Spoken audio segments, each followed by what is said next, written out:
He's not a household name yet, but Ardon Jashari might be the midfield metronome Milan builds its future around.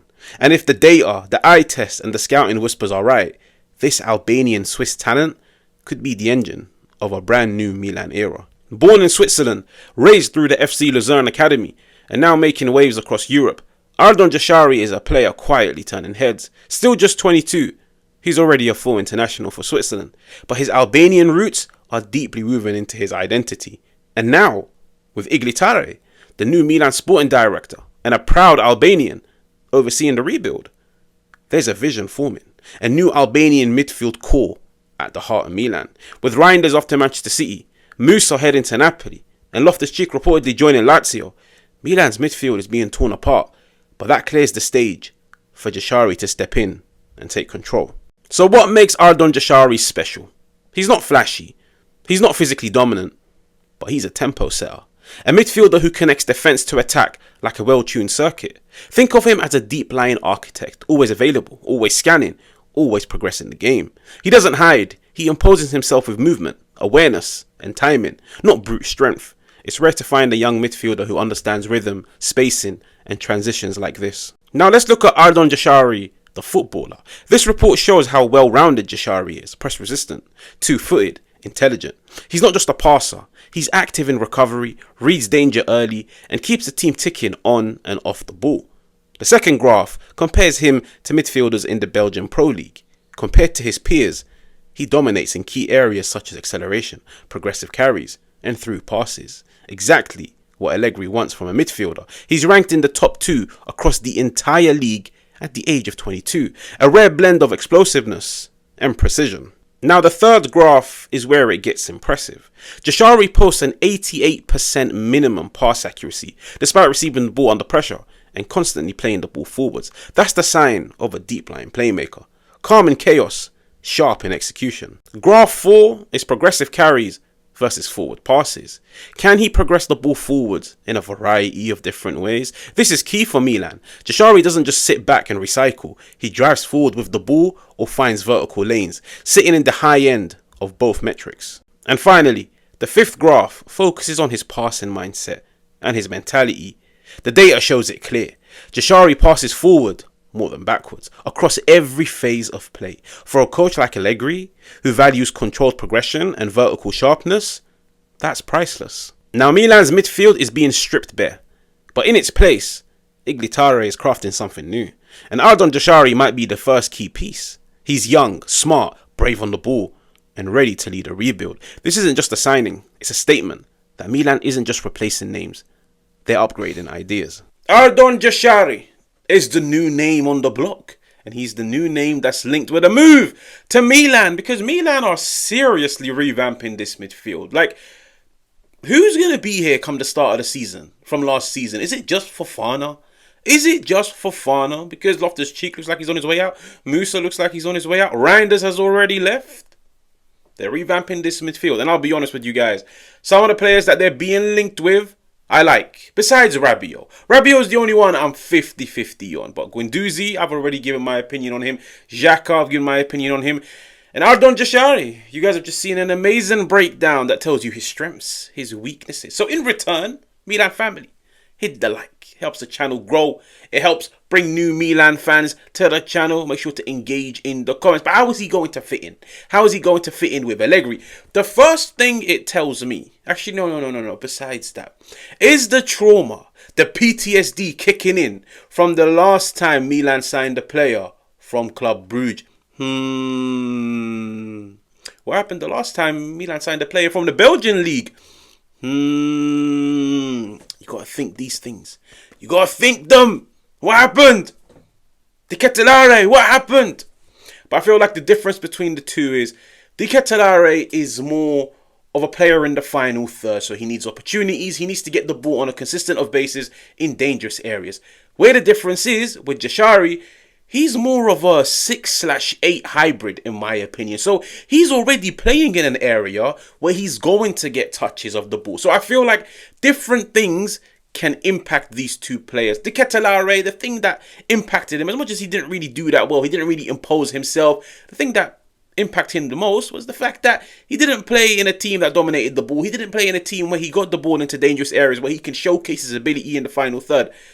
Ardon Jashari, he plays in the first, second phase. So he's getting the ball regardless. And I feel like the kid, this season, I've actually had the luxury of just watching him in the Champions League. I'm not going to sit down and lie to you guys and tell you that I watched the Belgian Pro League. I don't, okay? But in the Champions League, he's impressed, especially the game against Atalanta. Like when you're coming up against Gasparini's Atalanta, you're going to be tested in so many different avenues. You're going to be tested because they press relentlessly. They're so well structured. They're so dynamic on the ball. You're going to be tested in so many different departments. And Club Brugge beat them. And you could seriously make a case. One of the standout performers was Ardon Jashari. And I feel like the kid, I've gone back and seen a comp of him with the Switzerland national team. You could see there's fight. You could see there's fight. Like, he isn't the biggest. He doesn't look like the strongest. He doesn't look like the most physically of imposing midfielders. But the thing about him is he's smart. He's got that low center of gravity. He's got the dribbling. He can play in and around his teammates. The dribbling, you know, the dribbling. He looks tidy in possession, and I feel like somebody like Allegri will definitely look at him and say, this is a guy that can connect defense to attack. He can do it on a consistent basis. He can carry the ball forwards, and even in the final third, he's got an eye for goal. He's got an eye for a shot. But the second thing it tells me is the fact that if Milan were to recruit this player, one of the biggest mistakes clubs make across the world is you sign a particular profile from a particular team and try and revamp them and play them in a different way. This kid comes from a Club Brugge that sets up in a 4-2-3-1. And you could see they've catered to his needs. They know physically he isn't the strongest. In terms of physique, he isn't the biggest. They play him next to a very energetic, a very strong, a very tall midfield partner. So I am looking at Allegri and I'm telling myself, there's no way you'd sign a 22-year-old and put him in your 3-5-2, where now he goes from having to play in midfield with 2 to now having to play with 3. Like, the responsibilities in a 3-5-2 are completely different to the responsibilities in a 4-2-3-1. And that's why, for some reason, it's making me sit down and think, is Allegri going to implement the 4-2-3-1 that we saw years ago when he was at Juventus? Because I'm looking at the players that they're linked with. I don't look at Granit Xhaka and say, this is a guy that you're going to put in the centre of your 3-5-2. Even the young kid that Milan are linked with from Lille, Aboudi, you're not putting him in a 3-5-2. You need to bring them and instill them into a formation, a style that they're very, very, very familiar with. And the funny thing is, Lille and Club Brugge both like to set up in the 4-2-3-1. So if that is the case, then I feel like it gives us a little direction, like a little hint as to what Igli Tare, as to what Allegri are looking to build at Milan. And maybe, just maybe, it might be a midfield duo of Xhaka and Ardon Jashari. And I'll be honest with you guys, if that was the case, you've got steel, you've got fight, you've got running power. Both of them can progress play. Both of them, like, as wild as it may sound, they can both communicate with one another on the pitch. They both speak the same language. You could see there's a lot of personality traits that they have in common. And I'll be honest with you guys, that would be a very, very, very good midfield. Yes, it's a bit different to having somebody like Reinders. Reinders is more the goal scorer. Reinders is more the playmaker. Reinders is more the player that can pick up the ball and orchestrate in the final third. But these will be two players that give you a lot of fight in midfield. Something that I felt like Reinders didn't really offer. So you have to take the good with the bad and the bad with the good. But it literally represents a different direction that this club is going in. And maybe, just maybe, 2 elite ball progressors, a player that can carry the ball. Granit Xhaka can spray passes. Then you've got a Leao on the left. You probably got a Pulisic on the right. I'm hoping Milan go in for like more of an offensive-minded number 10. And then you've got Santi Jimenez. So I'll be honest with you guys. It's all paper talk at the moment. But if Milan were to get their hands on this kid, there's a lot of promise. Because even from doing my own research, teams in and around the Serie A wanted him last summer. Teams in and around the Premier League wanted him. And I'll be honest with you guys, when a lot of top teams want a young talent, it means he's doing something right. He's doing something right. It's being reported 30-35 million. I feel like this is a deal that Milan should definitely snap up.